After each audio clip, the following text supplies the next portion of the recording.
খুব একটা lengthy video করতে পারি না, কারণ যখন সাজাতে বসি তখন মনটা থাকে আমার যে ওকে এমনভাবে রেডি করব সবাই যদি দেখে বলে খুব ভাল লাগছে। চলো শুনে নি ও কি চাইছে।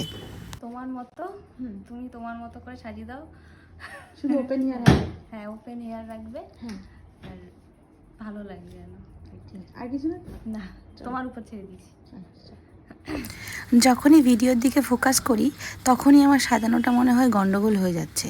তো সেই জন্য আমি ভিডিওর দিকে ফোকাসটা কম করে আগের ছবি আর পরের ছবি নিয়েই তোমাদের সাথে শেয়ার করি।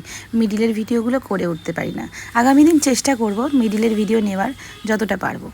এবার শুনে নিই ওর মুখে ওকে কেমন লাগছে। এবার বলো কি ঠিক করো বলো। কিচ্ছু ঠিক করতে হবে না, সব পারফেক্ট, খুব ভালো হয়েছে সাজানো। কোথাও কিছু লুজ লাগছে কি সেটা আমাকে বলো। কিচ্ছু বুঝতে ঠিক করার মতন কিচ্ছু নেই তাই তো? না, আচ্ছা, হেয়ার আই মেকআপ সব পছন্দ হয়েছে? সব একদম মনের মতো। গয়না যা দিয়েছে পরিয়েছি, হ্যাঁ কোথাও কিছু নেই তো আর এদিক ওদিক? ঠিক আছে, চলো টাটা। চোখটা একটু বন্ধ করো, আই মেকআপটা একটু নিই, দেখো।